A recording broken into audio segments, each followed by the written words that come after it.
এবং প্রিয় দেশবাসী,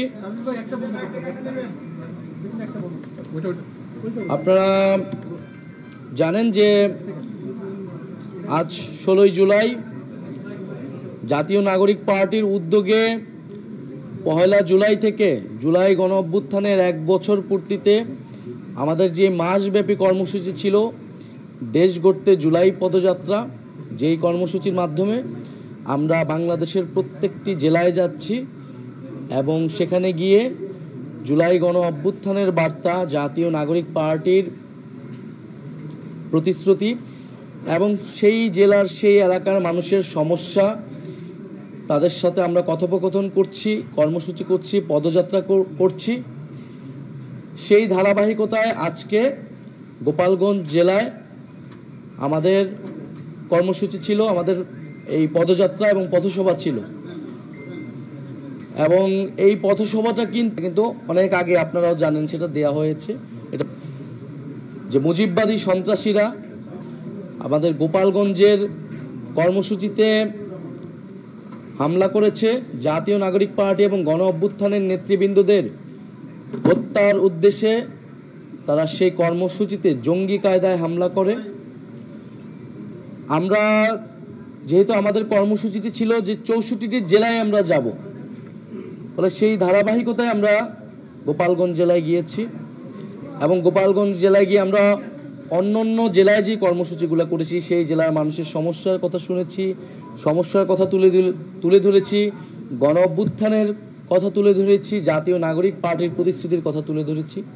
সেই উদ্দেশ্যে আমরা আসলে গোপালগঞ্জে গিয়েছিলাম, যেখানে গোপালগঞ্জ জেলা, গোপালগঞ্জের রাজনীতি, গোপালগঞ্জের জনমানুষ, তাদের সমস্যা এবং জাতীয় নাগরিক পার্টির ভাবনা কি, আমরা সে বিষয়ে কথা বলার উদ্দেশ্যে গিয়েছিলাম এবং আমরা কথা বলেছি। আমাদের সমাবেশটিও সফলভাবে হয়েছে, আমাদের নেতৃবৃন্দ কথা বলেছেন, বক্তৃতা দিয়েছেন।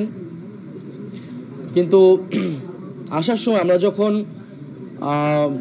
মাদারীপুর, গোপালগঞ্জ থেকে আমাদের পরবর্তী যা পথসভাটা ছিল মাদারীপুরে যাওয়ার ক্ষেত্রে সেখানে গোপালগঞ্জের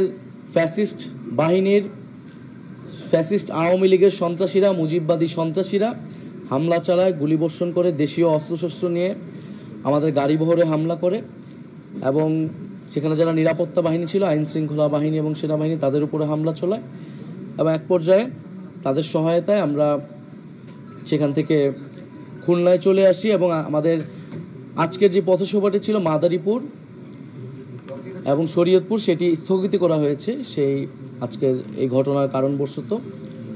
তো এই গোপালগঞ্জের আজকের যে ঘটনাটি ঘটলো, সেখান থেকে আমরা আমাদের সমাবেশটি সফলভাবে করে বের হয়ে এসেছি। কিন্তু এটা দেশবাসীর কাছে স্পষ্ট এবং পুরো বিশ্ববাসীর কাছে স্পষ্ট হয়েছে যে আসলে আওয়ামী লীগের যে আসল রূপ, যে একটা মুজিববাদী সন্ত্রাসী ফ্যাসিস্ট এবং একটা জঙ্গি বাহিনীতে তারা রূপান্তরিত হয়েছে, তারা তো গণতান্ত্রিক বা কোনো একটা রাজনৈতিক দলের মধ্যেই পড়ে না, সেই রূপটা কিন্তু আজকে গণ অভ্যুত্থানে এতদিন পরে আবারও জনগণের সামনে, দেশবাসীর সামনে স্পষ্ট হয়েছে। এবং গোপালগঞ্জে আমরা 5ই আগস্টের পর থেকে শুনেছি যে গোপালগঞ্জের ভিতরে এই ফ্যাসিস্টদের একটা আশ্রয় কেন্দ্র হয়ে উঠেছে এবং পুরা সারা দেশের যাদের নামে মামলা রয়েছে, ফেরারি আসামি, ছাত্রলীগের যে সকল নিষিদ্ধ ঘোষিত সংগঠনের নেতারা রয়েছেন, তারা সকলে গোপালগঞ্জে ছিলেন এবং তারা খুব পরিকল্পিতভাবে আসলে গণ অভ্যুত্থানের এবং জাতীয় নাগরিক পার্টির নেতৃবৃন্দদের হত্যার উদ্দেশ্যে আজকে আসলে সশস্ত্র হামলা চালিয়েছে।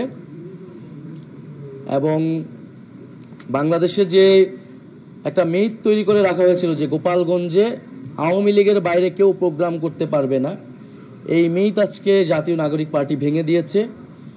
জাতীয় নাগরিক পার্টি যেহেতু চ্যালেঞ্জ নিয়েছে 30 দিনে তারা 64 জেলায় যাবে, জাতীয় নাগরিক পার্টি অবশ্যই সেই চ্যালেঞ্জ পূরণ করবে। গোপালগঞ্জে আজকে আমাদের পথসভা হয়েছে এবং অন্যান্য প্রত্যেকটা জেলা, যে জেলাগুলো বাকি রয়েছে, আমাদের সেই পথসভাগুলো হবে এবং আগামীকাল পূর্ব নির্ধারিত সময় অনুযায়ী আমাদের যে ফরিদপুরের পথসভাটি, সেই পথসভা হবে এবং সেই অনুযায়ী পরবর্তী যেই পথসভাগুলো রয়েছে ফরিদপুর, রাজবাড়ী, মানিকগঞ্জ, সেই অনুযায়ী চলতে থাকবে। যতই বাধা বিপত্তি, হামলা, হত্যা চেষ্টা হোক না কেন, জাতীয় নাগরিক পার্টির নেতৃবৃন্দ এই পথসভা, দেশ গড়তে জুলাই পথসভা থামবে না। এবং আমাদের যেই আজকে যে দুইটি স্থগিত হলো মাদারীপুর এবং শরীয়তপুর, সেটা আমরা পরবর্তীতে কাভার করে নিব এই পথসভার মধ্যেই। তো আজকে প্রেস ব্রিফিংয়ের উদ্দেশ্যটা এটাই যে আমাদের পরবর্তী কার্যক্রমটা অব্যাহত থাকবে ফরিদপুর থেকে। আর আজকে সারা দেশে এই হামলার এবং হত্যার চেষ্টার বিরুদ্ধে প্রতিবাদ জানিয়েছেন ফ্যাসিবাদ বিরোধী বিভিন্ন ছাত্র সংগঠন এবং রাজনৈতিক দলগুলো। আমরা জাতীয় নাগরিক পার্টির পক্ষ থেকে তাদেরকে আন্তরিকভাবে ধন্যবাদ এবং কৃতজ্ঞতা জানাই। জাতীয় নাগরিক পার্টির নেতৃবৃন্দ সারা দেশে এবং বিপ্লবী ছাত্ররাও সারা দেশে বিভিন্ন জায়গায় প্রতিবাদ জানিয়েছে, তাদেরকে আমরা ধন্যবাদ এবং কৃতজ্ঞতা জানাই। এবং গোপালগঞ্জের হামলায় কিন্তু সাংবাদিকরাও আহত হয়েছে, তো সেই বিষয়েও আমাদের সমবেদনা রয়েছে। এবং জাতীয় নাগরিক পার্টি আগামীকাল সারা দেশে বিক্ষোভ কর্মসূচি পালন করবে এই সশস্ত্র হামলার প্রতিবাদে। এবং আমরা আমাদের যেই ফরিদপুরের পথসভা কালকে থাকবে, আমরা সারা দেশের মানুষের প্রতি আহ্বান রাখছি, সরকার এবং প্রশাসনের প্রতি আমরা আহ্বান রাখছি যে গোপালগঞ্জের আমরা কিন্তু গোপালগঞ্জে আমরা বা যে কোনো জেলায় যখন আমরা যাই প্রশাসনের সাথে কথা বলেই যাই, সিকিউরিটি ক্লিয়ারেন্স নিয়ে যাই। গোপালগঞ্জে কিন্তু একইভাবেই যাওয়া হয়েছে, সেখানকার আইন শৃঙ্খলা বাহিনী এবং প্রশাসন আমাদেরকে যে ডিরেকশন দিয়েছেন, যেই রুটে যেতে বলেছেন, আমরা কিন্তু সেভাবেই গিয়েছি এবং আসার সময়ও সেভাবেই এসেছি। তারা যদি আরও কঠোর হতো, আরও সতর্ক হতো আগের থেকে, তাহলে হয়তো পরিস্থিতি তারা সামাল দিতে পারতেন। এবং তারপরও তারা সহায়তা করেছেন। এবং ওখানে আমাদের স্থানীয় যেই নেতাকর্মীরা রয়েছে গোপালগঞ্জে আমাদের সমন্বয় কমিটিও রয়েছেন, প্রধান সমন্বয়কারী আমাদের সাথে আছেন আরিফুল দারিয়া। সেখানকার তাদের পরিবারগুলোকে কিন্তু হুমকি দেওয়া হচ্ছে এবং তাদের নিরাপত্তার বিষয়টা আমরা দাবি জানাচ্ছি। এবং সেখানে আমাদের স্টেজে আমরা যাওয়ার আগে এক দফা হামলা হয়েছে, সশস্ত্র হামলা হয়েছে, স্টেজে আগুন লাগিয়ে দেওয়া হয়েছে, পুলিশের গাড়িতে আগুন লাগিয়ে দেওয়া হয়েছে। সারা দেশের মানুষ এগুলো দেখেছে, আপনারা দেখেছেন। ফলে এইটা নতুন কিছু নয়। আওয়ামী লীগের যে চরিত্র, ফ্যাসিস্ট বাহিনীর যে চরিত্র, মুজিববাদী সন্ত্রাসীদের সেই চরিত্র উন্মোচন করেছে। ফলে আমরা মুজিববাদীদের বিরুদ্ধে আমাদের যে লড়াই, যে সংগ্রাম, সেই সংগ্রাম আসলে শেষ হয়ে যায়নি। সরকারকে অবশ্যই কঠোর অবস্থানে যেতে হবে, জনগণকেও সচেতন হতে হবে। এবং থেকে দাবি জানাচ্ছি যে পুরো ঘটনার যারা হত্যা চেষ্টা চালিয়েছে তাদেরকে দ্রুত সময়ের মধ্যে, আগামী 24 ঘন্টার মধ্যে সিলিকন লেয়ার যুক্ত আকিজ বশির রিফ্লেকটিভ গ্লাস, যা দেয় 87% পর্যন্ত reflection. Akij Bashir reflective glass, আটকে দিন উৎকো নজর। আপনারা তো আগে থেকে শিডিউল করে গেছেন, আপনারা প্রশাসনকেও জানিয়েছেন, তারপরেও এই হামলা, এটা কি প্রশাসনের কিভাবে দেখছেন আপনারা এবং কতটা পরিকল্পিতভাবে আসলে হয়েছে? আপনারা বলছেন যে জীবন নাশের প্রশাসন কি ব্যর্থ? আচ্ছা, আমরা কয়েকটা কোশ্চেন একসাথে নিব, নেওয়ার পর আমরা উত্তর দিয়ে দিব। আরেকটা প্রশ্ন, আপনাদের এটা তো জুলাই বছরের কর্মসূচি আমরা দেখছি। গতকালকে আমরা আপনাদের কেন্দ্রীয় নেতা অনুরোধরা দেখলাম যে এটা মাস টু গোপালগঞ্জ, এটা পদযাত্রা থেকে মাস টু গোপালগঞ্জ কিভাবে হবে? আর হচ্ছে 4 জন মারা গেছে, আমরা শুনতে পাচ্ছি আপনাদের নেতাকর্মীদের যদি কেউ আছে। স্যার, কোনো প্রশ্ন?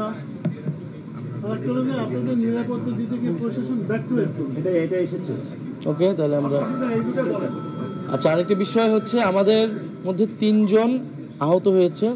আসার সময় গাড়ি বহরে তো হামলা করা হয়েছে, ককটেল মারা হয়েছে এবং আমাদের 6টা গাড়ি ক্ষতিগ্রস্ত হয়েছে।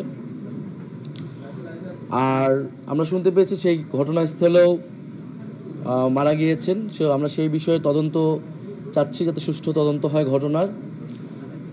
আর প্রশাসনের বিষয়টা তো অবশ্যই প্রশাসন যেই তৎপরতা আজকে রাতে সে দেখাচ্ছে বা পরবর্তী ঘটনা হামলা শুরু হওয়ার পরে দেখাচ্ছে, সেটা যদি আগের থেকে শুরু করা হতো। কারণ যেহেতু গোপালগঞ্জে নিয়ে এই ধরনের একটা আশঙ্কা ছিল, আমরা তো সভা সমাবেশ করার অধিকার বাংলাদেশের সব জায়গায় আছে, গণতান্ত্রিকভাবে শান্তিপূর্ণভাবে। আমরা তো সেই জায়গা থেকে গিয়েছিলাম এবং গোপালগঞ্জ তো বাংলাদেশের বাইরে না, কেন গোপালগঞ্জে প্রোগ্রাম করা যাবে না, এবং সেটা নিশ্চিত করার দায়িত্ব ছিল প্রশাসনের, সরকারের। ফলে সরকারের ভিতর থেকেও বা প্রশাসনের ভিতর থেকেও কোনো ধরনের স্যাবোটেজ হয়েছে কিনা সে বিষয়েও আসলে তদন্ত করে দেখতে হবে। তাদের তৎপরতা নিয়েও সন্দেহ রয়েছে। আর মার্চ টু গোপালগঞ্জ বলতে আমরা তো এখানে পদযাত্রা বা মার্চ পুরো সারা দেশই তো আমরা আসলে মার্চ করতেছি, এটা আলাদা কিছু ছিল না। আমি তো প্রথমেই বললাম গোপালগঞ্জের প্রোগ্রাম বা 16 তারিখে প্রোগ্রাম হবে, এটা আমাদের অনেক আগে 15-20 দিন আগে আমাদের এটা ঠিক করা, এটা সেই ধারাবাহিকতা এটা ছিল, এটা আলাদা কিছু ছিল না। বরং এখানে আওয়ামী লীগ আসলে এটা অনেক দিন ধরে পরিকল্পনা করে এই ঘটনাটা ঘটিয়েছে। বাংলাদেশের সরকার, আইনশৃঙ্খলা বাহিনী, গোয়েন্দা সংস্কার আসলে এই বিষয়ে তৎপর হওয়া উচিত ছিল। একটা রাজনৈতিক দল তাদের প্রধান নেতৃবৃন্দ একটা জায়গায় যাচ্ছেন, সেই নিরাপত্তা দেওয়ার জন্য তাদের সর্বধরনের উদ্যোগ আসলে নেওয়া উচিত ছিল।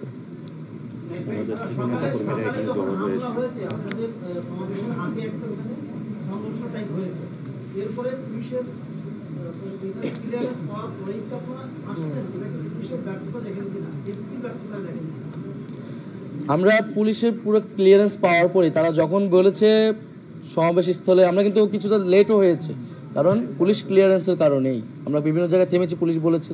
ফলে তো আমরা কিন্তু পুরো সময় কানেক্টেড ছিলাম, ফলে এটা তাদের দায়িত্ব ছিল।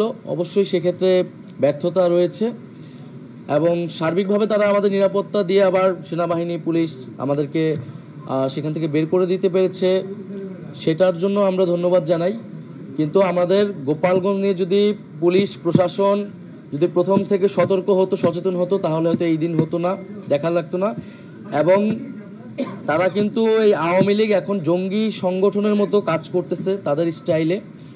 ফলে তারা শুধু গোপালগঞ্জ নয়, বাংলাদেশের বিভিন্ন জায়গায় কিন্তু তারা এই ধরনের আক্রমণ করতে পারে, জনজীবনের নিরাপত্তা বিঘ্নিত করতে পারে। আমাদের শহীদ পরিবার, আহত যোদ্ধা এবং জুলাই গণঅভ্যুত্থানের যারা অংশ কিন্তু এটার সাথে আসলে জড়িত। ফলে অবিলম্বেই যাদের নামে মামলা রয়েছে, যেহেতু এটা নিষিদ্ধ সংগঠন, কোনো অ্যাক্টিভিটি করারও সুযোগ নেই এবং অধিকাংশ নেতাকর্মীর নামে মামলা রয়েছে, তাদেরকে দ্রুত সময়ের মধ্যে আসলে গ্রেফতার করতে হবে।